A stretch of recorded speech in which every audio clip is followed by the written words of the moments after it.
Os reis Filipe VI e Leticia, a princesa Leonor e a infanta Sofía presidiron os actos do Día da Hispanidade. No desfile das Forzas Armadas participaron 3.847 efectivos, un desfile que conmemorou o 20 aniversario da Unidade Militar de Emerxencias. En Galicia, a Garda Civil conmemorou o Día da súa patroa, con misas e procesións en moitos puntos da comunidade. O acto central foi un desfile que volveu ter como escenario o patio da Comandancia da Coruña. Jamás liberará mañá os reféns que seguen cativos en Gaza. Será horas antes de que Donald Trump copresida o cumio para a paz en Exipto. Tráxico atragoamento nun restaurante de Vilalba. Un home de 77 anos faleceu ao apedarse cun anaco de polvo mentres comía co seu fillo. Ata o lugar desprazáronse varios efectivos, pero non puideron facer nada por salvarlle a vida. Último día das festas de San Froilán en Lugo. Rematan aquí 9 días de troula cun éxito total de participación. Hoxe foi unha xornada do máis concorrida. O bo tempo ateigou as tradicionais casetas do polvo, que, por certo, aínda quedarán instaladas durante todo este mes. Galache, a poesía...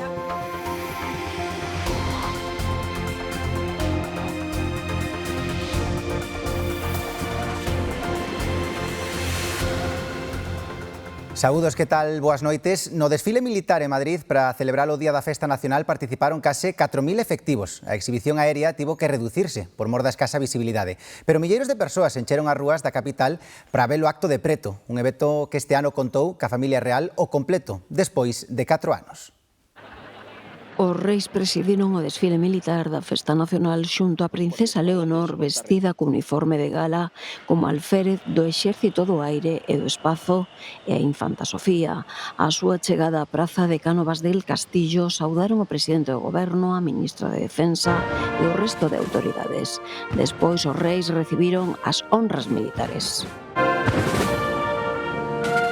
A continuación, Filipe VI pasou revista ao batallón de honras.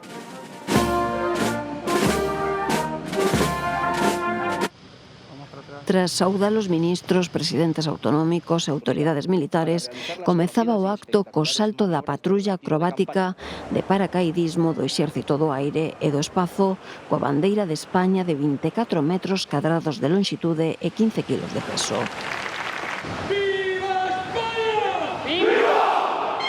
Continuaba co izado da bandeira e a homenaxe aos que deron a súa vida por España, na que Filipe VI e a princesa Leonor depositaron unha coroa de loureiro. Os avións da formación Mirlo, que este ano substitúen a patrulla Águila, sobrevoaron Madrid pintando o ceo coas cores da insignia nacional, dando paso ao desfile aéreo. Despois continuaba o desfile terrestre, comezaba coas unidades motorizadas. Interviñeron unidades terrestres e aéreas do Exército de Terra, da Armada e do Exército do Aire, así como efectivos da Garda Civil, da Unidade Militar de Emerxencias, da Garda Real, das Forzas e Corpos de Seguridade do Estado e de diversos organismos de seguridade, de protección civil e de emerxencias. Tamén participou, como é tradición, a Lexión coa súa mascota xusto antes do desfile das unidades montadas a cabalo. En total, case 4.000 militares, 74 aeronaves e 162 vehículos motorizados participaron no desfile. Unha vez finalizada a parada militar, os reis, a princesa de Asturias e a infanta Sofía trasladáronse ao Palacio Real para a tradicional recepción ás altas autoridades do Estado e a representantes do mundo político, económico, social e cultural. Un desfile que levou hoxe o ton político. Abascal non estivo na tribuna de invitados e os apupos a Sánchez estanse a converter xa nun clásico cada 12 de outubro. Así recibían hoxe a Pedro Sánchez en Madrid a súa chegada ao desfile militar da Festa Nacional. Este ano tampouco librou dos apupos. Horas antes, Pedro Sánchez amosaba a través das súas redes sociais o seu orgullo de ser español. Siento orgullo de ser español, orgullo de una cultura y de una diversidad que nos hace especiales. Tamén o líder do PP empregaba as redes sociais para felicitar o día a todos os españois. Núñez Feijóo aproveitou para pedir un cambio de rumbo. alternancia en este momento es imprescindible, no podemos seguir así. España no puede seguir en un callejón sin salida, en un muro divisivo. Hemos de recuperar la tolerancia, la concordia, hemos de volver a darnos la mano y tirar para adelante, ¿no? Numerosos políticos presentes no acto, pero tamén destacadas ausencias. Entre eles, 4 ministros e 5 presidentes autonómicos. Como ven sendo habitual, tampouco o lehendakari vasco acudiu á festa nacional. Si estiveron presentes o resto de mandatarios autonómicos. Tampouco existiu a tribuna de autoridades Santiago Abascal, o que acusaron de facerlle un feo á coroa. De ninguna manera podemos fingir normalidad en un momento en el que un gobierno que es una mafia corrupta está al frente del poder en España. Un día no que a clase política aproveitou tamén para facer algún que outro reprobamento ao goberno. Se ha pulverizado claramente el espíritu, el método constitucional. Os reis, a princesa de Asturias e a infanta Sofía, aplaudidos polos presentes, protagonizaron un 12 de outubro que se desenvolveu sen incidencias. Con motivo do 12 de outubro, o BNG publicou este chío nas redes sociais. Insisten en que hoxe non é un día de celebración. Literalmente expresan nada que celebrar, moito que reivindicar. No cartel publicado piden autodeterminación. O presidente Rueda considera que hoxe é un día para celebrar o que nos une como país.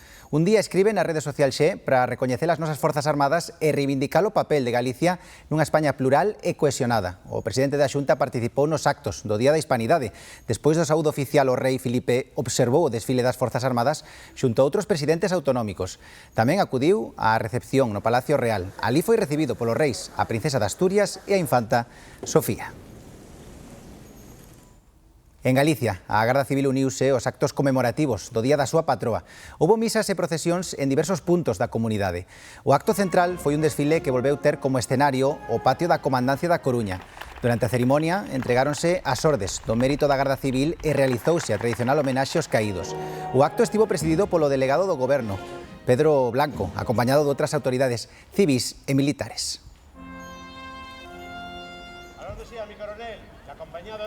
Na Comandancia de Pontevedra tamén celebraron o Día do Pilar cun acto solemne que presidiu o subdelegado do Goberno na provincia, Abel Losada, acompañado polo xeneral xefe Miguel Touceda. O acto transcorreu de forma similar ao celebrado na Coruña, coa imposición das condecoracións e ofrenda floral aos axentes caídos. Durante a cerimonia, o alcalde de Poio, Ángel Moldes, fixo entrega á Garda Civil da medalla de ouro do municipio. E graves disturbios en Vitoria. Hai 19 detidos e 20 erchanchas feridos tras os disturbios nunha manifestación da Falanxe convocada con motivo do Día da Hispanidade. Grupos xuvenís da esquerda radical lanzaron obxetos contra a erchancha que protexía os convocantes. E activistas danan un cadro do Museo Naval. Lanzaron pintura vermella sobre este cadro, primeira homenaxe a Cristóbal Colón, de José Garnelo. Un acto de protesta pola celebración da Festa Nacional, segundo publicou o grupo ecoloxista Futuro Vegetal en redes sociais.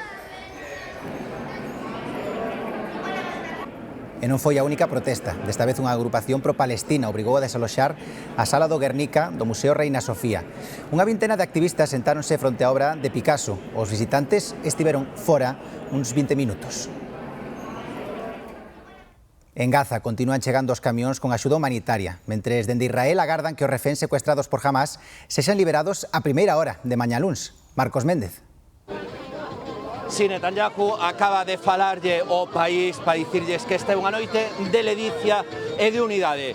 Dixo tamén que en todas as decisións que tomaron ao longo destes 2 anos os reféns e as familias estaban sempre na súa mente. Iso malia que as familias foron moi críticas durante estes 2 anos coa súa xestión durante moito tempo. Criticaron que Netanyahu puña o seu propio interese antes que o de traer de volta a casa os reféns. Esta noite Netanyahu quixo reconciliarse con eles, dixo que como prometera, mañá os reféns estarán de volta entre os seus. Jamás acaba de dicir que se ceibarán os reféns dende tres localizacións distintas a primeira hora da mañá, e é que a idea é que Donald Trump poida velos, poida falar con eles antes de marchar cara a Exipto. Donald Trump estará aquí só unhas horas ao longo da mañá. Israel e Hamas prepáranse para o intercambio dos reféns nas vindeiras horas en Gaza. Segundo dixo este domingo a portavoz da oficina do primeiro ministro israelí, os reféns serán liberados na madrugada do luns. Esperamos que os 20 reféns que aínda viven sexan entregados á Cruz Vermella, dixo. Tamén estamos preparados para recibir os corpos dos outros 28 reféns que foron asasinados no cativerio polos terroristas, engadiu. Segundo a voceira israelí, os prisioneiros palestinos serán liberados unha vez que Israel teña a confirmación de que todos os reféns cruzaron a fronteira con Israel. Os reféns liberados serán acollidos na base militar de Reim. Segundo o acordo de paz, Israel escarcerará uns 250 palestinos que cumpren condenas longas nas súas prisións e 1.700 detidos capturados durante estes 2 anos de conflito bélico. E mentres isto acontece, continúa a entrada de axuda humanitaria na franxa. Espérase que centos de camións cheguen cada día a Gaza transportando alimentos e axuda médica desde Xordania e Exipto. UNICEF afirmou que 50.000 nenos e nenas corrían o risco de desnutrición aguda e precisaban tratamento inmediato. O vicepresidente dos Estados Unidos declarou este domingo nun programa de televisión que os 20 reféns vivos serán liberados nas vindeiras 24 horas e que se está a punto de lograr unha verdadeira paz en Oriente Medio. Trump ten previsto chegar a Israel o luns antes de viaxar a Exipto para o cumio de líderes mundiais sobre a fin da guerra en Gaza. En Portugal acaban de coñecerse os resultados das sondaxes a pé de urna nas eleccións municipais que se celebran en todo o país. Coñeceremos tamén os novos alcaldes de cidades da Eurorrexión, como Lisboa, Porto ou Braga. Brais Suárez. Pois si, agora mesmo están a coñecerse os resultados a pé de urna e os definitivos chegarán cara a medianoite. Os socialistas e os conservadores chegaban apretados nas sondaxes e finalmente divídense en grande medida todo o país, porén chegan de ultradereita e segunda forza no Parlamento, entra tamén no mapa local no que apenas tiña presenza até hoxe. Aínda nos concellos nos que non gañou, o seu aumento de votos permitiralle influenciar a gobernanza dos conservadores onde sexan a lista máis votada. A xornada transcorreu con calma nun día case de verán e coa abstención arredor do 45%. Grazas, Brais. A finais desta semana coñeceremos o resultado da OPA do BBVA sobre o Sabadell. Máxima expectación case un ano e medio despois de que o Banco Vasco puxera sobre a mesa unha oferta para absorber o seu competidor. Durante este proceso, as accións de ambos os bancos subiron, de superaren o 30%, pero non chegar ao 50%, o BBVA tería que lanzar unha segunda OPA para seguir adiante. Prevíase que a Dina Lis fose perdendo forza ao longo do día e a EMET retirou parte dos avisos. Pero nas últimas horas se levou a risco extremo a situación no delta do Ebro. A Generalitat Valenciana tamén advertiu de chuvias fortes para mañá en Castelló e Valencia. A Dina Lis segue afectando varios puntos do leste de España. A Axencia Estatal de Meteoroloxía puxo en aviso vermello ata as 12 da noite a contorna do delta do Ebro por precipitacións moi fortes. Prevé acumulados de ata 90 litros por metro cadrado nunha hora. A poboación da zona foi advertida con mensaxes aos móviles.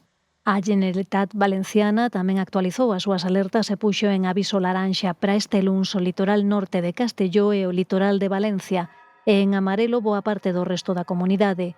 Varios concellos xa anunciaron a suspensión das clases. De la Dana para acá, esto es mucho miedo. Hay muchas cosas sin arreglar todavía, gente que no tiene ascensores, planta bajas reventadas, pero así.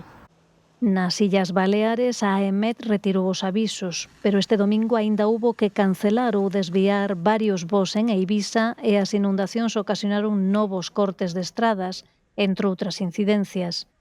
Na rexión de Murcia, onde a situación xa mellorará onte, están pendentes de facer reconto de danos. Entre outros moitos estragos, en varios concellos a auga potable contaminouse por infiltracións das riadas. Un home de 77 anos morreu a primeira hora desta tarde en Vilalba nun restaurante, logo de atragoarse cun cacho de comida. Na súa axuda acudiron os técnicos da Cruz Vermella, pero xa non puderon facer nada por salvarlle a vida. Eran as 2:30 da tarde cando un veciño de Xermade de 77 anos de idade sufriu un atragoamento cando estaba xantando polvo co seu fillo nun mesón da Rúa Galicia de Vilalba. Pois estábamos un mes con o meu compañeiro, máis eu, de día libre, e nos chama o noso coordinador que o chamaba o 061 e se podíamos desplazarnos a un local de Vilalba porque había unha persona que parecía que tiña, que estaba sufrindo un atracantamiento. E nos encontramos un señor en silla de rodas que estaba inconsciente. O puxemos no suelo e iniciamos a RCP. Ao mesmo tempo xa chegaron o médico, máis o enfermeiro e do PAC no taxi que eles teñen habilitado para estes casos. Seguimos cas maniobras de RCP ata que chegou o equipo médico do helicóptero, máis a ambulancia do 061, a máis cercana que había, e os médicos xa viron que o paciente estaba falecido. Deuse a circunstancia de que a ambulancia do 061 de Vilalba estaba noutro servizo nese momento e tivo que vir a Das Pontes. Uns 20 minutos dende que se nos alertou. 20-25 minutos aproximadamente, que nestes casos, repito, nestes casos o tempo é moi relativo. Tamén acudiu a Garda Civil de Vilalba e os voluntarios de Protección Civil. As candorcas continúan surcando augas galegas e provocando algúns incidentes. Dúas embarcacións de bandeira francesa sufriron danos no Cabo Vilán e tiveron que ser remolcados por salvamento marítimo. En ambos os dous casos, os cetáceos deixaron inutilizados os temóns. O Salvamar Regulus remolcou un catamarán, mentres que Salvamar Altair se ocupou dun veleiro, que ademais do temón tivo unha pequena vía de auga. Os biólogos mariños recomendan non achegarse ás candorcas cas embarcacións para interactuar con elas. E gran despregamento de efectivos de emerxencia na Praia das Catedrais. Un home rompeu a cadeira cando trataba de saltar unha poza. O veciño de Santander, que estaba de turismo, está ingresado no hospital de Burela. Entre os efectivos que se desplazaron pro rescate, houbo 2 gardas civís, bombeiros do Consorcio de Lugo e o 112. Na parroquia de Berís, en Irixoa, hai aldeas nas que a electricidade vai e ven. O problema é vello, pero agravouse nos últimos anos. Ca chegada de novos habitantes que demandan un servizo adaptado aos tempos, que lles permita vivir e tamén traballar no rural. Na casa de Ricardo celebraron en familia a festividade do Pilar. El naceu aquí no Campelo e, aínda que parte da semana a pasa na Coruña, este segue sendo o seu fogar e o seu refuxio. Por iso, aplaude a chegada de novos veciños. Eu me alegro moito porque realmente lle teño moito cariño a isto. Entre os que foron chegando están Carlos e Eva, unha parella nova que vive na aldea desde hai 10 anos. Teñen unha nena pequena e moitos problemas derivados dos fallos na suministración eléctrica. Por ejemplo, a la hora del baño, pues nos quedamos sin luz en el baño. Entonces, ahora que tiene 4 años, bueno, pero cuando tenía 2 meses, pues imagínate, vamos, que no sabía ni cómo campear la historia. Y luego a la hora de la cena, pues igual. La vitrocerámica, bueno, la inducción, error y punto. Con microondas non funciona, horno non funciona. E que pasa? Que aquí de noite, pues encendes o forno e a cociña, te quedas sin se corta, salta el automático. As caídas da tensión agrávanse nos meses do verán e nas fins de semana, cando veñen os veciños cunha segunda residencia aquí.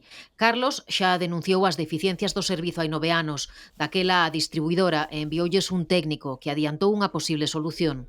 Dixo que tiñan que poner un transformador para nós, porque claro, estamos a final da línea, e a final da línea a electricidade se vai gastando, e chega un momento que, claro, non hai. Hai un transformador que non dá para todo o que hai. Todo quedou nunha declaración de intencións e por iso os veciños acaban de presentar unha reclamación conxunta en Industria. Agardan que o novo transformador non tarde en ser unha realidade. En Galicia, semella que seguimos instalados no verán, cas imaxes e as temperaturas que nos está deixando este outono. Un 12 de outubro caloroso, sobre todo en Ourense. Na cidade volveron superar os 30 graus, máxima que tamén tiveron esta tarde en Pontevedra, e rozaron os 30 en Leiro. Son valores moi elevados para esta época, un tempo ata para tomar o sol. Poderían ser imaxes de arquivo de calquera día de verán, pero así está a case mediados de outubro a zona termal da Chabasqueira na Ribeira do Miño, en Ourense, con sol e calor. A mediados de outubro, non? A mediados de todo o ano. Eu teño 77 anos e Ourense foi sempre igual. Ha sido un día muy caluroso. Para lo que deberíamos estar esperando, que ya debería ser un poco de frío, se agradece este buen clima. Y comerse un delicioso helado. En Ourense hace todo muy de calor, peor, demasiado. De frío también, demasiado. A cidade máis quente de Galicia segue este outono con 27 graus á sombra e o sol, a máxima chegou ata os 30 graus e medio. Eu teño frío, non ves que estou con chaqueta. Estuve a mañá, toda a mañá en manga corta, e iso que a sombra facía algo de fresco. O tempo está boa, lo que queréis. O tempo está moi bo. Unha maravilla está na terraza. Un tempo seco e caloroso que deixa moitos contrastes na rúa, con manga longa e tamén moitas mangas e pantalóns curtos. E ademais, moi bo ambiente e o bo humor que dá a luz do sol. Quero calorciño, é bo, o calor é bo. Estáse ben? Estáse ben jodido. Tiña que vir auga, para as verduras, para as castañas, por nabos. A auga fai moita falta, pero hai que aguantar o que hai. A estampa que presentaban as praias neste domingo non difire en nada dun típico día de verán. Corpos o sol sobre a area e tamén a rebollo no mar, que estaba máis ben fresquiño, con 16 graus, temperatura normal para a época. Non o é tanto a calor que se resistra fora da auga, con valores que chegaron aos 30 graus en Pontevedra e que non baixaron dos 26 nas Rías Baixas. Está genial, para disfrutar. La verdad que en pleno octubre, la verdad que podemos gozar aquí en Galicia, en la zona de Vigo, de unas temperaturas maravillosas. Me voy a coger el tren que me voy para Madrid, pero necesitaba disfrutar aquí para cargar las pilas y afrontar la semana en Madrid. Parece mentira que estemos en Galicia, con este tempo. A ver, en este mes, con este calor e este tempo, isto é que é increíble. Os díxitos estivais vanse manter segundo as previsións para as próximas xornadas en case todo o país. Unha situación meteorolóxica que é boa para o lecer, pero non tanto para a terra. Xa se bota tamén un pouco en falta que veña o frío e a choiva, pero bueno, xa virá. No, digo que será, lo que bota en tempo, o mal tempo en falta, eu non. A min gusta o sol. A chuvia nin está nin se agarda durante a semana vindeira a gas no interior, xa que logo mar calmo e vitamina D en abundancia, iso sí, cun índice ultravioleta en niveis moderados. Mañá comeza a vacinación fronte á gripe para uns 215.000 nenos e nenas galegas. Este ano, cun programa piloto que se desenvolverá directamente nos centros educativos para inmunizar a 19.000 pequenos. O resto xa foron recibindo os primeiros SMS para achegarse aos centros de saúde. Ten máis datos Iria Soengas. Así é, David, a idea é protexer os nenos de 6 meses a 11 anos, os que xa están a citar en centros de saúde como ese. Pero mañá arrinca tamén un programa piloto en 55 colexios rurais e urbanos. Uns 19.000 alumnos de 3 a 11 anos van recibir a dose vía intranasal no canto da picada. E as familias dos que participan nesta primeira experiencia xa entregaron o consentimento nos centros seleccionados. O obxectivo é avaliar a cobertura deste ano para ver de ampliar a extensión do piloto en futuras campañas de vacinación fronte á gripe. Grazas, Iria. O tren gaña cada vez máis adeptos e un exemplo son as cifras de usuarios que medran ano a ano nos servizos comerciais. Renfe pechou este verán con récord de pasaxeiros no AVE en a longa distancia. Nos servizos públicos, como a media distancia, que a fin dos abonos baixou un chisco o número de viaxeiros. Pero nestas circulacións, 2 estacións galegas están entre as 4 máis utilizadas. Paula Cantelar.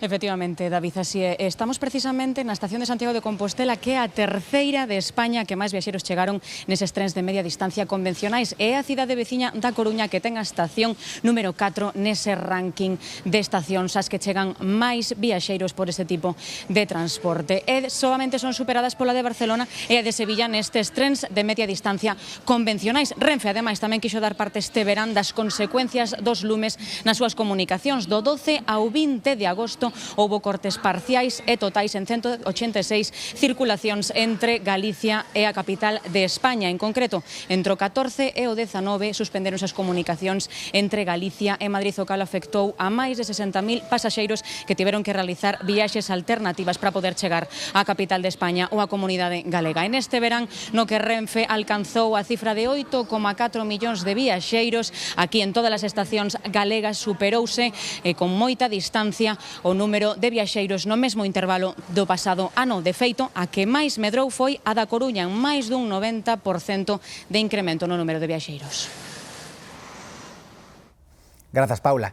Día do Pilar e día grande en Zaragoza. Miren como estaba a cidade. Máis de 43.000 persoas de diferentes lugares do mundo achegáronse ata Virxe para participar na ofrenda floral.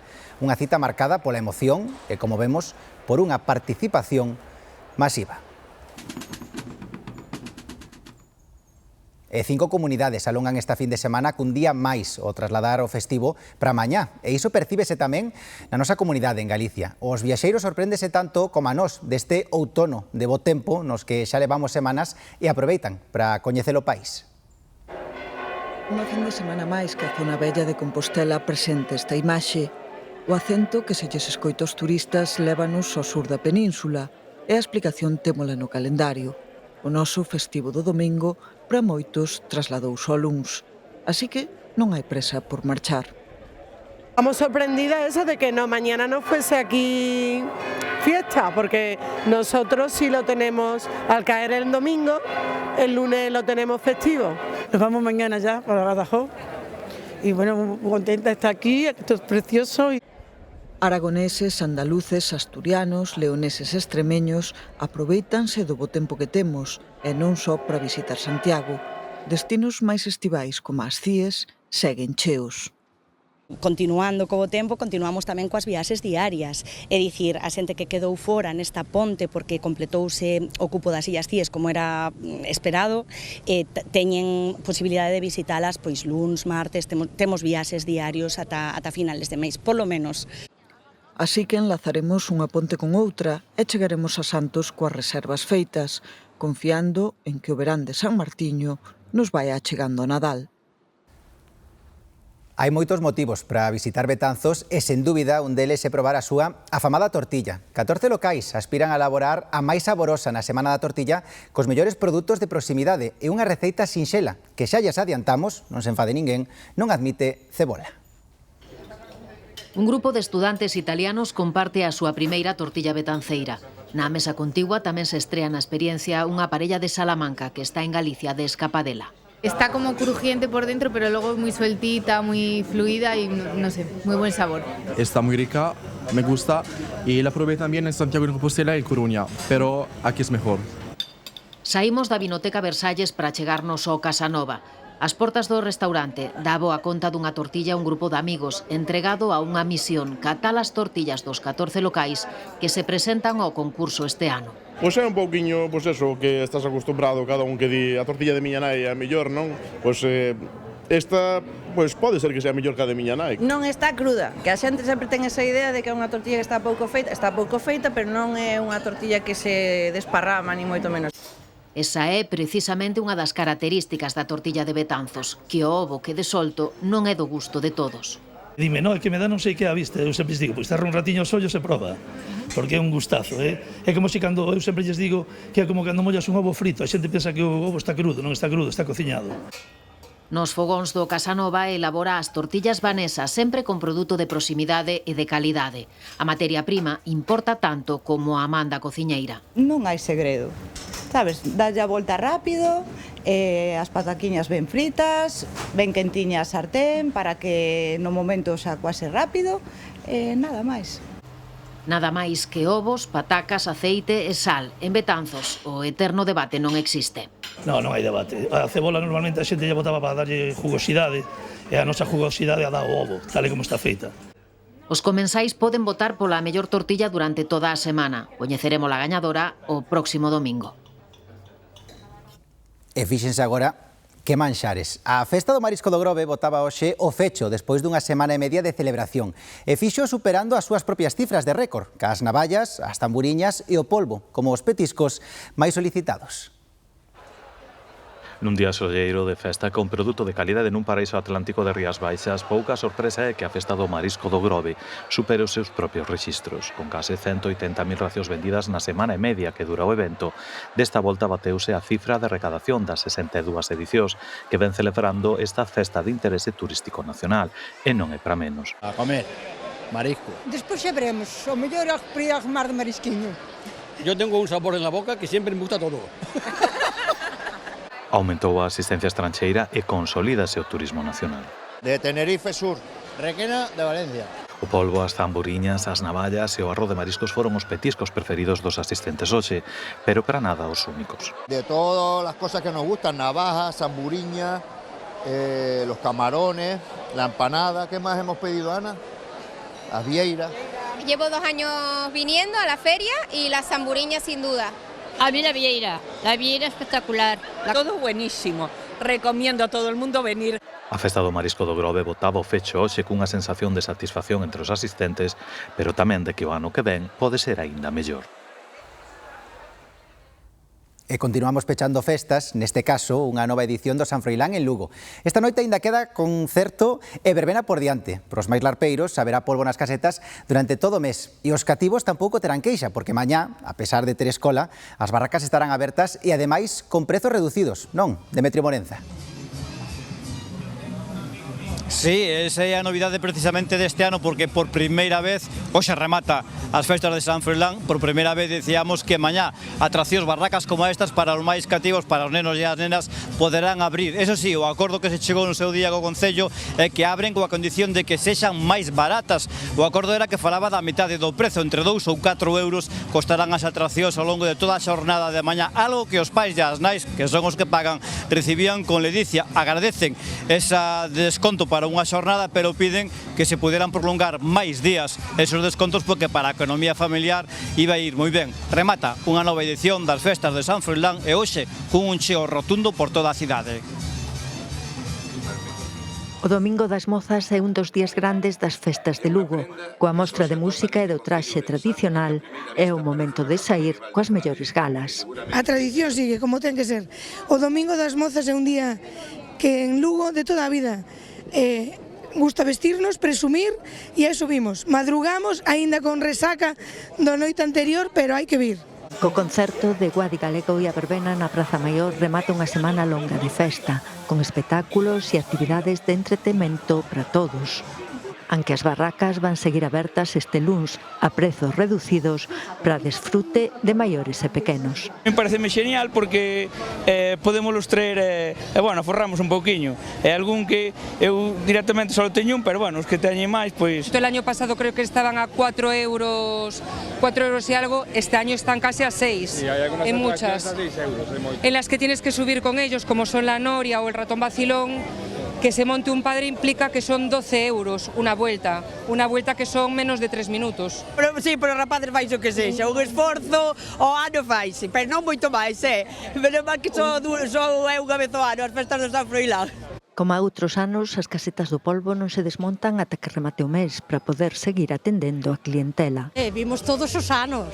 Como a San Froilán hai que vir sí ou sí. Hai que vir sí ou sí, sí. Bueno, porque é unha tradición de sempre, de vir comer o pulpo ás casetas e ver por aí todo. Máis dun centenar de xogadores participaron en Santiago no 12º Torneo Internacional de Bridge. É un xogo de cartas tradicional inglés, no que se compite por parellas e hai un morto. Non se asusten, que os afeccionados din que é máis que un xogo, tan bonito como difícil. Son os participantes no 12º Torneo Internacional de Bridge organizado pola Asociación Galega en Santiago. Algo máis dun centenar de xogadores repartidos en 30 mesas, moitos galegos e portugueses do resto de España e ata ingleses e rusos. Le aconsejaría a todo el mundo, por lo menos, iniciarse a jugar al bridge a la edad más temprana que pueda, incluso de niños, porque es un juego muy divertido, e igual que cuidamos nuestro cuerpo, tenemos que cuidar nuestra cabeza. Y el bridge es un gimnasio muy importante para tener que pensar por lo menos unas horas seguidas. Neste torneo destaca un coruñés, é o xogador galego con máis puntuación, un profesional que considera o bridge máis que un xogo de cartas. La carta es el soporte, lo más parecido es el ajedrez. Es un juego de memoria, un memoria de concentración y de estadística, y un poco de intuición. Hay que estudiar mucho como el ajedrez y no existe el azar, la suerte no existe. En Galicia hai 350 persoas federadas e clubs nas principais cidades agás en Ourense. Lo único necesario son 4 jugadores y una baraja, y en tal caso se podría llegar a jugar con 3 porque de hecho hay un jugador que no participa en la partida que se le llama el muerto, con lo cual hasta un jugador sería prescindible. Sí es verdad que es un juego que necesita mucho tiempo, con lo cual yo creo que se asocia un poco al tema elitista porque lo que sí hace falta es tiempo. Siempre me gustó jugar a las cartas, desconocía totalmente este juego, pero fue un momento determinado, dije, bueno, vamos a ampliar un poco las actividades a medida que va pasando el tiempo y tienes menos obligaciones, pues por empezar a jugar algo. Y la verdad es que me enganchó desde el principio. Quizáis pola necesidade de dedicarlle tempo é un xogo que se asocia a xente maior, tamén ao mundo do diñeiro e do poder. La mayoría de los grandes empresarios de Estados Unidos, Bill Gates, Warren Buffett, todos tienen en los altos directivos tienen que ser grandes jugadores de bridge, por su capacidad de comprensión, su capacidad analítica. A Televisión de Galicia reforza a súa aposta pola información ampliando os horarios dos seus informativos de luns a venres. Dende mañá luns, o Galicia Noticias con Raúl Quián comezará ás 2:10. Tamén adianta o seu horario de inicio o Telexornal Mediodía con Antía Araujo, que empezará ás 2:25. A información, xa saben, continúa actualizada minuto a minuto na nosa páxina web en g24.gal e agora imos cos deportes con Irene, ese partido que está en xogo na Rosaleda. Sí, que está en xogo no treito final da primeira metade con derrota pola mínima do Deportivo ante o Málaga. De seguido estamos con este e con máis partidos deste domingo.